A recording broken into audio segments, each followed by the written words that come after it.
Herbert's 100 harem. You know, we're only going to wait so much longer, Hretha remarks, and Herbert raises an eyebrow at the Zayden girl he's married to. We know you're full of it. Hretha, I work in intelligence.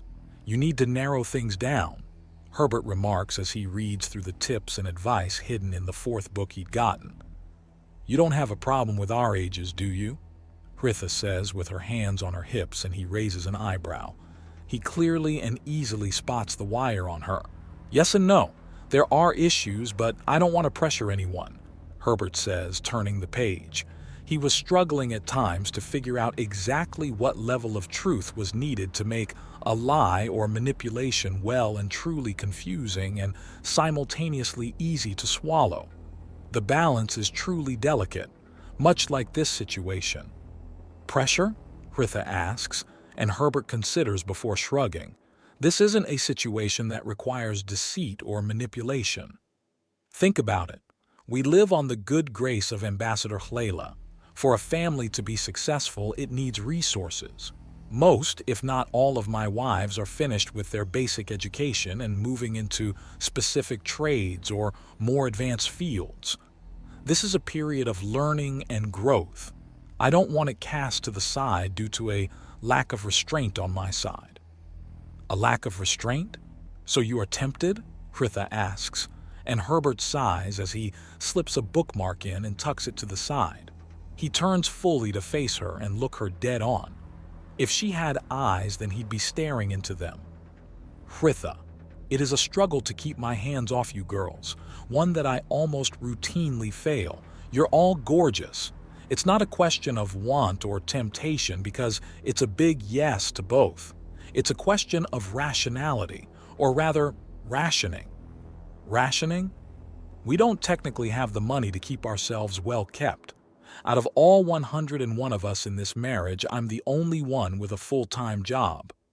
I'm chasing promotions and pay raises hard, but unless I somehow become a captain and get my own ship or end up as one of the heads of an entire division, then I simply don't have the money to keep 101 people fed, housed, and clothed, let alone any potential children we may have. You? Hretha gasps as it all snaps into place and a deep sense of guilt overtakes her. It was so easy to forget with all the energy he had and how he always seems new to everything. But he was a fully grown adult who had lived with his responsibilities and had supported himself before coming here, one that was now waiting for them to grow up. We can't rely on the good nature of the ambassador forever. She's a wonderful person and one that I respect and admire more and more every time I speak with her, which is all the more reason to not take advantage of her. So you're holding out until we're all ready to take care of a family? Well, yay. We're all in this together now, right? So we best act like it. You girls need to finish your training and get your jobs going. Then, when we have enough to make sure we can take care of each other, we can finally indulge. Why didn't you just tell us to begin with? I got moved into Intelligence Division, and Sir Philip Masterson, living legend, decided to take me under his wing and apprentice me. He has taught me so much about deception, about finding the truth, and even using the direct truth to lie and misguide and to see through such things that I've been putting the lessons to practice even when I shouldn't. I'm having a hard time separating home and work because both are so fascinating and amazing that I want to do both at all times, so it's blurring together. Well, I think I heard a saying that if you love your job, you'll never work a day in your life. Love is a bit strong, but I'm having a huge amount of fun. So what would you consider being ready? We are ready when we can move out and into our own home without drowning in debt, when we can stand on our own without handouts from others.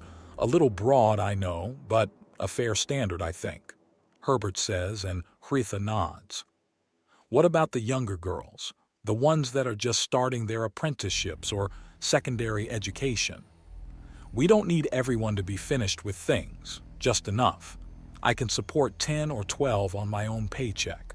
I'm getting a lot of money, but it's all going into savings at the moment.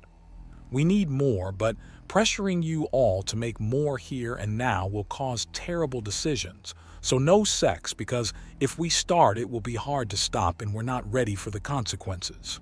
But the ambassador would be thrilled to hear about us having children, Hritha says, and Herbert shrugs. Yes, but we're still on our budget. Even if it's a tax break, it's still not really right. There's more, isn't it? Yes, but it's the last practical barrier.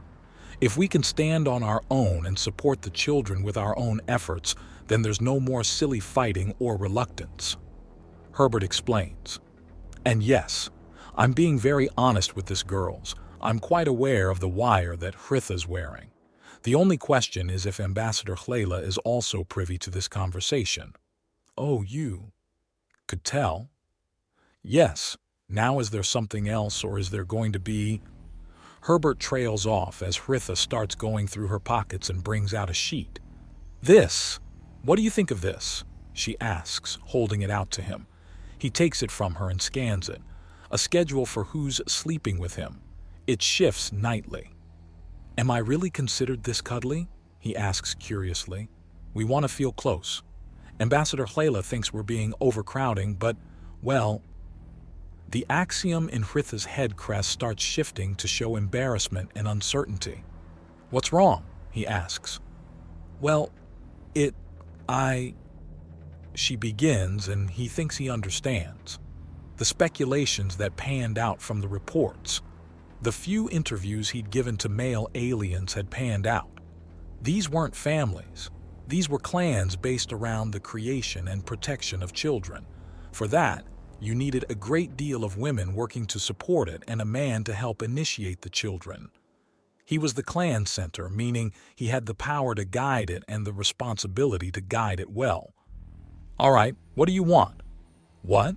Oh, no, I'm not. We're married. Tell me, Herbert says, and she fidgets. There's a flash of a lust pattern in the axiom in her head, and he lets out a little ah of understanding. He steps close and gives her a kiss on the head before hugging her close. All four of her arms wrap around him as well as her tail as she cuddles in and lets out a sigh of contentment. Girls, I know you're all listening. If you all just want affection, don't be afraid to tell me. The worst that will happen is I say no. He assures them all through the wire before chuckling. And you don't have to spend spies and representatives. If you have questions, ask for goodness sakes. But you might lie. Sometimes you have to lie, right? She asks as she unwinds her tail from around them both and takes a step back. Yes, but it's a question of effort. Start with things that you can walk back from or easily back out of if things go wrong. If that doesn't work, then you bring out the heavier tactics. Information. Gathering 101, don't do more than you have to. If you can get what you need with a question, just ask a question. If you can get what you need with a question and guilting them, do that then. If you need to blackmail someone to get the information, first make sure you need to, then make sure you've got everything you need to make sure they talk. Why are you teaching me about interrogation after a hug? So that neither you nor anyone else does something goofy like try to wear a wire when talking to someone who's trained in dealing with it. Now, are there any other questions or concerns? What's your plans? I mean, in say 5 or 10 years, what do you see us as doing? What do I see? A fair question. The problem is that there are a lot of plans up in the air and we've got no idea what's going to happen. I can't imagine the Dauntless staying on Centris in perpetuity. There will be an embassy though, and the way things are looking now, I'm going to be posted here. Or I could request it to lock it in. The question is then, what will you girls be doing? Most of you would have finished your apprentices or secondary education by then, so a lot of us will be working, meaning we're likely soon to move out even if Ambassador Layla is still willing to put up with us at that point. Any further explanation is cut off by Herbert's communicator going off. Hello, Ambassador Layla. I'm glad to know that my assumption on you listening in was completely correct. You're on speakerphone. You're doing very well as an intelligence officer, Ambassador Layla says, and there's a minor echo in the background from whatever she's using to listen in through Hritha's wire. Thank you. I want you to know that I fully support not only you and your wives, but that I encourage you to have children with them. Not only is it the right thing to do, but it's a healthy thing to do all around. There is no one in existence that a woman can love more than their children. It's a healthy love no matter how passionate or dispassionate their relationship with their husband is. You want to do right by these girls? Have as many daughters and sons with them as possible. But they're in their initial training, and putting that on hold will not hurt them in the long run. Do remember that you are younger now than before. You have time, they have time, but chance can always take things away. Let them have this love now. But there's an innocence that's lost when someone has to take care of another's life. Something precious and valuable that, once gone, is never coming back. Just how protective are you humans over the young? There are fewer ways to convince a human to hate someone than to tell them that the person has, in some way, hurt a child. Innocence is part of childhood. I'm running into a culture clash so big I've left a dent in a wall somewhere, haven't I? Herbert asks out loud. He takes a deep breath and mentally gathers up his preconceptions and illusions into his lungs, then he lets them out. His mind is cleared ever so slightly by the quick exercise. Something like that. While your protective instincts are wonderful, I suggest you save them for your own children and not your wives. Okay? I'll try, but no one's perfect. There will be some backsliding, Herbert says. Is this really okay? I mean, is this actually all right? Teenage pregnancy is something you want? Cultural hung-ups, I understand. How bad is the stigma back home? Ambassador Hlila asks. Enough for it to be a massive scandal. I won't go into further details as the standards shift from culture to culture. But suffice to say, I'd already be in prison and probably have fallen on something sharp at this point back home. I see. Time for you to learn about some of our standards. Young lady, Ambassador Hlila says into the communicator. Miss? Take your man and get yourself a daughter. He's being reluctant, but understand that all of you are not only encouraged, but now expected to be pregnant before the year's end. That is a lot of children, Herbert protests. You want to be a decent agent for your own people, right? Ambassador Hlila asks.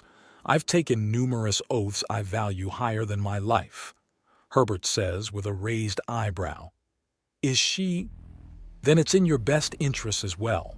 A man who's married without children? Very, very suspicious. You want to scuttle around and find things? Best keep everyone too busy looking at your daughters than at you, Ambassador Hlila says, and Herbert sighs. That's a good point. Damn, I really am out of excuses. Part of reaching out and understanding other cultures is participating. This isn't onerous. It's not what you're used to be sure. However, if countless men throughout all of galactic history can bear such a burden without your level of training, skill, and will, then I have no doubt you'll do an excellent job. At least I won't be the first to start the trend of such things, Herbert says as he takes a breath and lets it out in a huff.